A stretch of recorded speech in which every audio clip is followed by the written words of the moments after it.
안녕하세요, 구플런스입니다. 대기업 입사, 참 듣기만 해도 설레고 기쁘지 않은가요?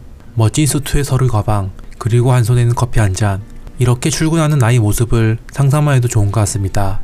5년간 대기업에서 직장생활을 하면서 진짜 많은 우여곡절이 있었는데요. 퇴사 전까지 느꼈던 조직생활, 승진, 인간관계, 워라밸 등에 대해 말씀드려 대기업 취업 준비를 하시거나 직장생활을 하시는 사회초년생 분들에게 조금이나마 유익과 도움이 되셨으면 좋겠습니다.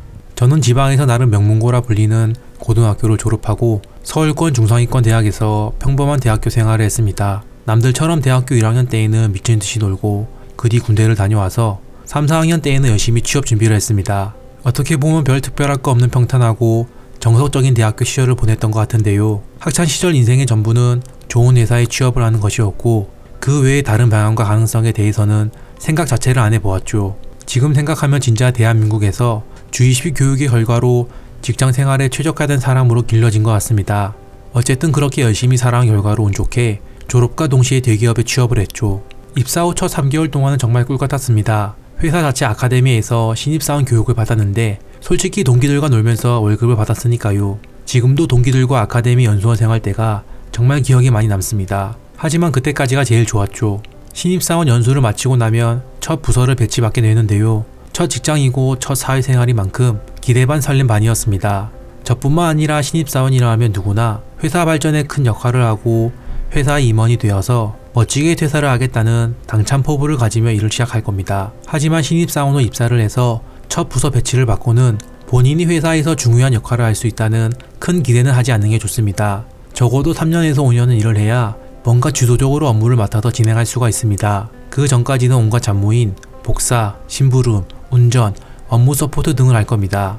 이때 나 같은 고급 인력이 왜 이런 걸 해야 하지? 이런 일 하려고 들어온 게 아닌데 하면서 자괴감을 느끼고 한탄할 게 아니라 그런 잡일도 내가 나중에 중요한 업무를 할 때를 대비해 역량을 기르고 있는 트레이닝 과정의 일종으로 생각하면 조금 더 마음이 편할 것 같습니다. 그렇기 때문에 당연히 이때 바보처럼 시킨 것들만 하면 안 됩니다. 예를 들어 복사를 하더라도 어떤 서류를 복사하는지 한 번씩 읽어보고 심부름을 하더라도 어떤 곳에 방문해서 누구를 만나고 그것들이 내가 하고 있는 업무와 어떤 관련이 있는지도 한번 고민해 봐야 합니다.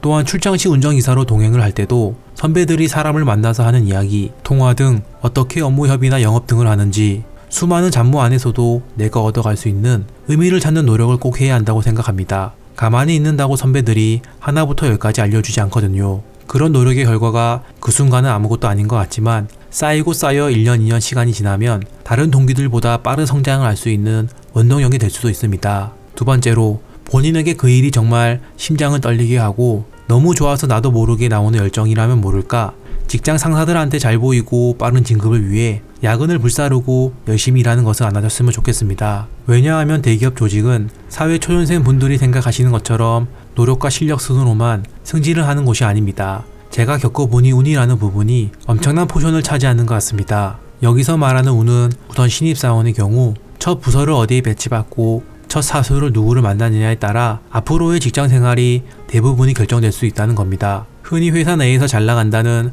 직장 상사를 첫 사수로 만나면 배우는 것도 많고 끼리끼리 논다는 말이 있는 것처럼 회사 내에서 잘 나가는 선배들과 술자리 등의 만남도 잦아지니 자연스럽게 본인을 소개하면서 선배들한테 자신을 각인시켜주는 것들이 추후 회사에서 좋은 부서로 배치받거나 승진에 엄청난 영향을 주게 됩니다. 하지만 반대로 조직 내에서도 비주류 부서에 배치되고 첫 사수가 속된 말로 별로인 상사라면 회사 내에서 별다른 주목도 못 받고 잊혀지는 느낌도 받으실 겁니다. 거기에 잘 나가는 동기들을 본다면 허탈감은 더욱더 커지죠. 그렇다고 처음 시작부터 꼬였다고 너무 걱정할 필요도 없고 반대로 동기들보다 운이 조금 좋아 잘 나간다고 너무 우쭐댈 필요도 없습니다. 어떤 계기로 인해 위치가 바뀌는 것도 한순간입니다. 회사 생활에서 승진과 잘 나가는 것은 운이 많은 부분을 작용하니 몸까지 상해가면서 너무 열심히 안 하셨으면 좋겠습니다. 저도 첫 부서 배치를 좋은 곳으로는 발령을 받지 못하고 인기가 없는 부서로 배치가 되었습니다. 처음에는 열정이 가득 찬 상태로 진짜 열심히 일을 했습니다. 보상이 있을 줄 알고요.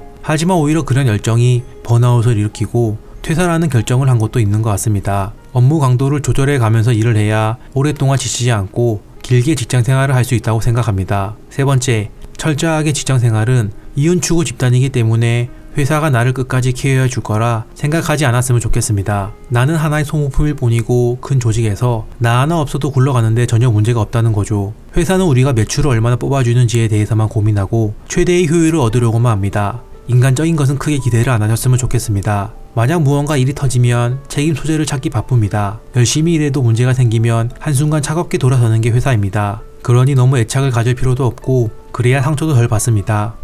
제가 일적으로 좋아했던 직장 상사는 특징까지 한 스마트한 고참이었는데요. 그런데 어쩔 수 없는 사유로 회사 실적에 영향을 주었는데 칼같이 진급 누락이 되는 모습을 보면서 회사란 언제든 돌아설 수 있음을 알았죠. 네 번째, 입으로만 일하는 선배들이 너무 많다고 느끼실 겁니다. 예를 들어 부장 1명 인건비면 사원 3명 고용이 가능한데요.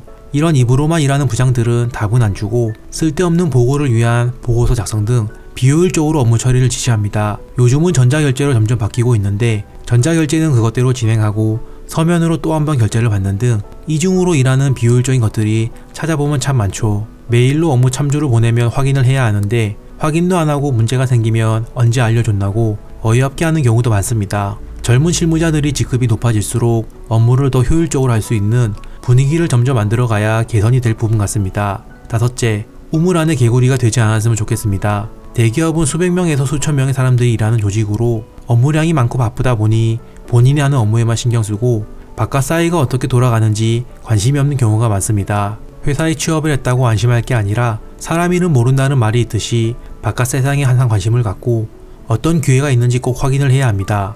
저의 경우도 일, 집 등 바깥 세상이 돌아가는 흐름에 대해 전혀 관심이 없어서 남들이 부동산 주식 등으로 큰 돈을 벌 때 투자 기회를 다 놓쳐서 경제적 자유를 빨리 달성할 수 있는 기회를 놓쳤습니다. 그 부분이 저는 직장생활을 하면서 가장 아쉬웠습니다. 여섯 번째, 자리가 사람을 만든다는 말이 있는 것처럼 직장을 그만두는 순간 회사라는 안정적인 울타리가 벗겨지면 나는 아무것도 아닌 존재가 됩니다. 그래서 대기업 다닌다고 너무 우쭐해할 필요도 없고 대기업 못 다닌다고 너무 아쉽게 생각할 필요도 없는 것 같습니다. 솔직히 복지는 대기업이 좋은 건 인정하지만 직장인 월급은 다 거기서 거기입니다. 대기업의 경우 시간당 급여와 업무 강도를 고려해보면 많이 받으니 일도 많이 하는 거죠. 저도 신입사원 교육이 끝나고 본격적으로 부서에 배치를 받았을 때 회사에서는 월급을 주는 만큼 그 이상의 성과를 뽑아내는 잔혹한 현실이 기다리고 있을 줄은 상상도 못했으니까요. 일곱 번째, 흔히들 직장에서 워라밸을 많이 고민하시는 것 같은데요. 솔직히 대기업 다니면서 워라밸을 챙기기는 쉽지 않습니다. 직장 임원분들의 생활을 보면 워크만 있는 게 현실이니까요. 너무 워라밸을 챙기려고 한다면 현실과 이상의 차이 때문에 오히려 본인의 직장 생활이 불행해질 수도 있습니다. 일과 라이프를 철저하게 분리한다는 것은 현실적으로 어렵다는 것을 어느 정도 인정하고 긍정적으로 타협을 하면서 일한다면 조금 더 직장 생활을 즐겁게 할 수 있지 않을까 생각합니다. 마지막으로 조직 생활을 하다 보면 본인이 의도와는 다르게 뭔가 결이 안 맞는 사람들이 있습니다. 본인이 잘못한 것보다는 그냥 그 사람하고는 잘 안 맞는 거니 너무 힘들어하지 않으셨으면 좋겠습니다. 모든 사람하고 잘 지낼 수 없다는 것을 인정하면 인간관계로 힘들 일이 조금은 줄어들지 않을까 싶습니다. 지금까지 대기업 생활을 5년간 해오면서 느낀 점을 말씀드려 보았는데요. 저는 퇴사 후 개인 사업을 하고 있지만 그때는 그렇게 싫던 직장 생활에서의 사람 냄새가 가끔은 그리울 때도 있습니다. 서로 잘 먹고 잘 살자고 일하는 것인데 직장 생활이 왜 이렇게 어려운 건지 말이죠. 떠날 수 없는 환경이라면 내가 하고 있는 일의 소명과 목표, 의미를 찾고 행복하게 직장에서 일하셨으면 좋겠습니다. 누군가에게는 그토록 다니고 싶은 회사일 수도 있으니까요. 다음번에도 더 좋은 영상으로 찾아오겠습니다. 구독과 좋아요 터치 하나로도 다음 영상을 만드는데 정말 큰 힘이 되니까 마음에 드셨다면 구독과 좋아요 알림 부탁드립니다. 감사합니다.